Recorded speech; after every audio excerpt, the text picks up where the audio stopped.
Generation 1 is known for being the most broken metagame in Pokemon history. It is a competitive format that has a clear power gap in between the top tiers and everyone else. But what if we told you that there is an alternative that time forgot? A metagame that displays the fundamentals of Gen 1 while adding extra spice to the mix, shifting around what is good and what is downright terrible. Introducing the Tradebacks metagame. You see, although regular RBY is extremely nostalgic for many competitive enthusiasts, the format has intimidated a large part of the player base because of how solved it has become. The metagame leaves no room for creativity or innovation. If you think you have found something, you haven't. It's been found already, and it's not good. We're looking at you, Machamp. What is Tradebacks RBY, you may ask? Well, in this video, we will go over what it is, how it was created, a brief summary of the regular Gen 1 metagame, and what Tradebacks actually changes in it. And I think you'll find the results are arguably more broken than one of the most broken metagames of all time. So this is how the Tradebacks metagame was created. Well, the Pokemon development team was way ahead of the greatest minds in metaphysics at the time in the year 2000. With the release of Pokemon Gold and Silver came the opportunity to trade your Pokemon from Gen 1 to Gen 2. But since time truly is a circle, you could also trade back Pokemon from Gen 2 to Gen 1, which means that your Marty McFly types would get access to new moves from Gen 2 tutors and egg mechanics. These improved movesets were so overwhelming that a conscious decision was made by the community at the time to outright ban them from Gen 1 competitive play. This metagame that time forgot is very different from regular Gen 1, but also very much alike. By the end of this video, we hope to convince you to at least give Gen 1 Tradebacks a try. After all, Van Gogh's art wasn't popular until he was dead, and we think Gen 1 Tradebacks could be a competitive Pokemon masterpiece. And for those uninitiated, we will give the TLDR of the regular Gen 1 metagame right now. Regular Gen 1 is ruled entirely by what is colloquially known as the Big Three, Tauros, Chansey, and Snorlax, who have such an overwhelming tight grip on competitive Generation 1 that if you make a team without them, you have already lost. Their utility both offensively and defensively is unmatched,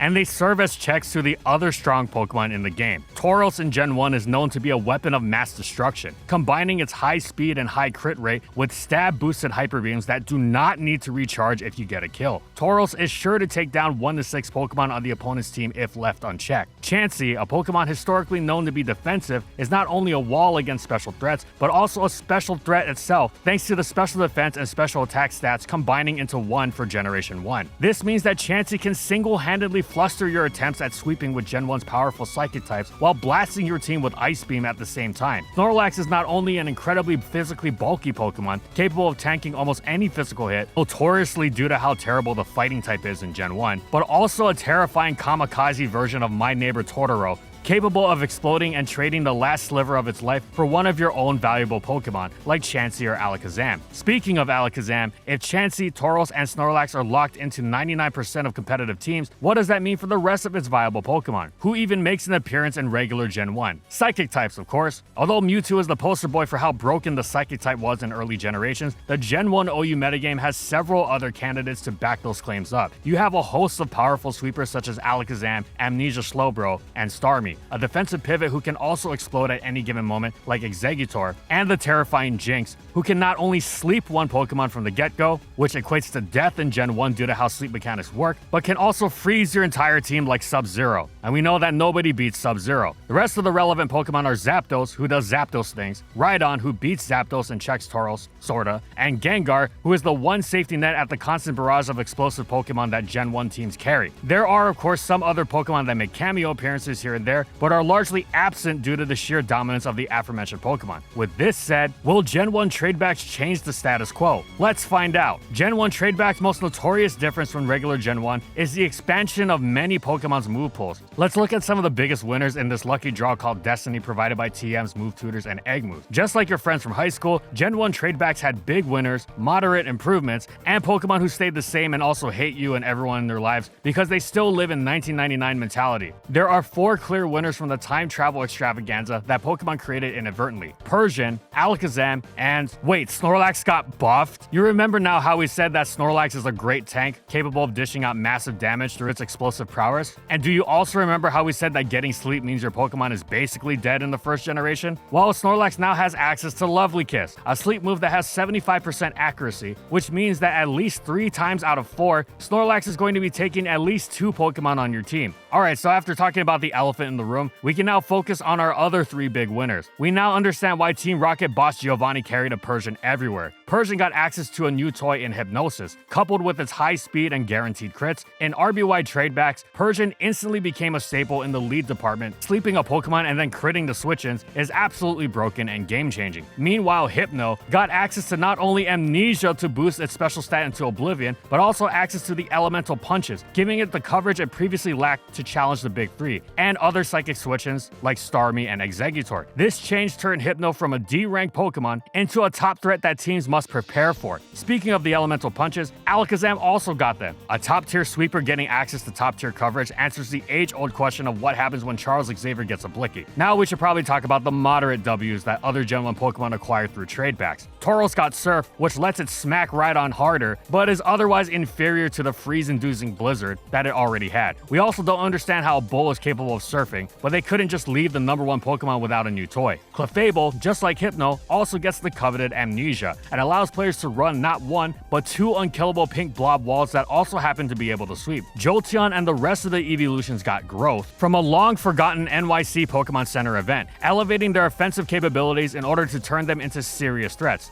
Jolteon especially due to its high crit rate. Unlike Ash Ketchum's Gengar, Game Freak did not forget Gen 1 Gengar on the staircase and gave it not 1, but 2 significant buffs. Gengar's access to Haze, along with its ability to outspeed many of the previously mentioned Amnesia and Growth Sweepers, allowed it to have a valuable defensive tool that could deny many otherwise unstoppable sweeps. Gengar also acquired the elemental punches, so if you were trying to wall it with a normal or psychic type, you risk getting frozen by Ice Punch. Ninetales received Hypnosis, making it a fast lead capable of dealing with the popular Jinx and Exeggutor, and an annoying Pokemon to face in general due to its previous access to Fire Spin. Nidoking got access to Lovely Kiss and Amnesia, but not both at the same time. But most preferred Lovely Kiss as its talents were more physically inclined than Gen 1. Dodrio got Low Kick, which is cool because watching a 3-headed bird kick a rock is a much needed improvement, and it also got Quick Attack, which is canon. Leave us a comment if you are a King Ghidorah bird enjoyer. Almost every Pokemon got new toys from Tradebacks, but the one we mentioned are probably the most meta impactful. So how did the metagame change with all the new options? Surprisingly, the more things change, the more they stay the same. According to the most recent viability rankings, Tauros and Snorlax still got that dog in them, but Alakazam managed to usurp Chansey's spot in the big 3. Pokemon like Hypno and Persian, who were previously nowhere to be seen, are now top competitors in the Tradebacks metagame. Pokemon who didn't change at all, like Zapdos, Cloyster, and Rhydon, maintained their spots as mainstays in the meta, and Gengar became slightly more dominant. The changes were not particularly aggressive towards the general tiering system, but they definitely allowed for more options than thought when selecting your 4 moves. Playing Tauros with Surf to get rid of Rhydon? Well, now Exeggutor might wall you. Boosting up with a slow Pokemon with Hypno or Slowbro? Gengar might haze you now. Going for a meta lead like Jinx? Ninetales Jump Scare. Even the terrifying RNG factor from having to deal with Persian Sleep plus Crit Parade could dramatically change otherwise predictable matchups. Now, RBY Tradebacks didn't revolutionize the metagame by dramatically shaking the tier list or altering game mechanics, but it did breathe life into an otherwise stale metagame. The new movesets opened up new possibilities and counterplay. Gen 1 Tradebacks' charm is its simplicity, proving that sometimes even the slightest changes can dramatically alter the way a game is played. Its beauty is that of competitive gaming itself. The more variables, the higher the ceiling. Next time you're getting swept by Tauros, you can at least try to sleep it with your Persian. Or if Chansey thinks it can wall your Jolteon, you might just brute force your way through it. Snorlax decided to pack Triple Stab, Gengar walls and freezes it now. The big 3 are still some of the very best, but the others are pretty good too. This is the story of Gen 1 Tradebacks OU at least. New options for everyone means more possibilities and a metagame with such an impressive power level dominated by such few Pokemon. It balances the field when others get new toys to compete. What happens, however, when the playing field was even to begin with? Let's now dive into the world of RBY Tradebacks UU. We have already talked about how strong the Amnesia buff was for Hypno and Clefable, 2 Pokemon who were already staples of the UU metagame,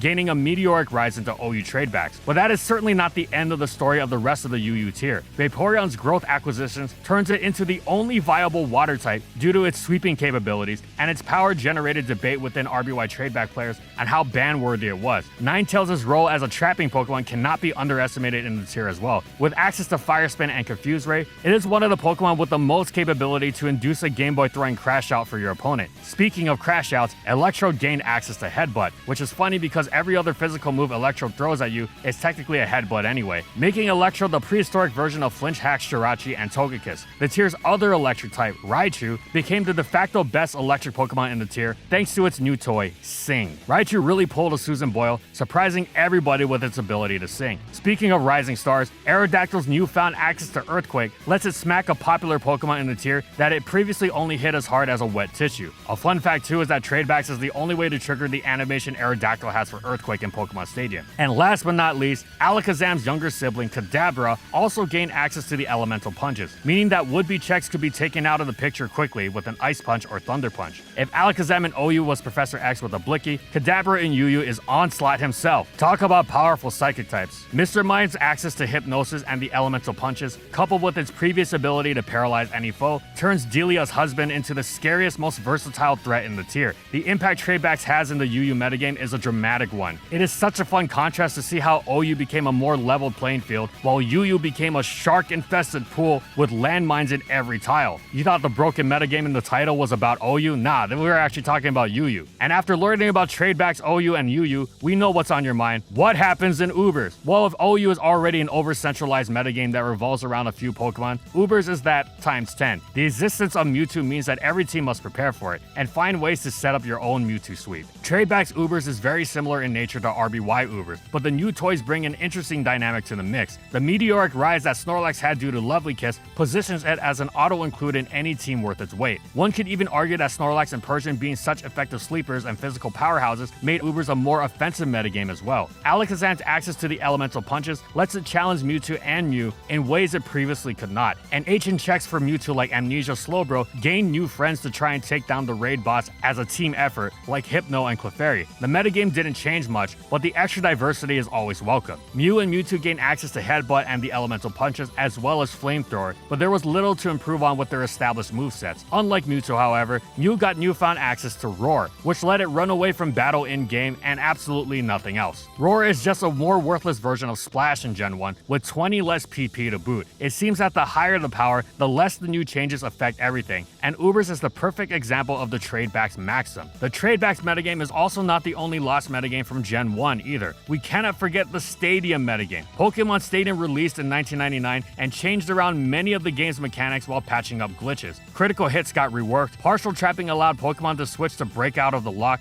Cell KO moves end their own lives against a substitute, the fly and dig glitches are gone, but more importantly, the game has a built-in sleep clause which even counts moves such as rest, making sleep a way worse mechanic, and Hyper Beam has to recharge. The latter two changes bring about an entirely different way of playing Gen 1, as Pokemon whose strength relied on critting and damage like Tauros have taken a huge hit. Many players have even clamored for Stadium Gen 1 to fuse with Tradebacks to rediscover something that was never before seen. Tradebacks is a testament to Pokemon philosophy itself. Everything keeps evolving, games, metagames, and even gamers are constantly changing, and although a change might be small, it can also go a long way.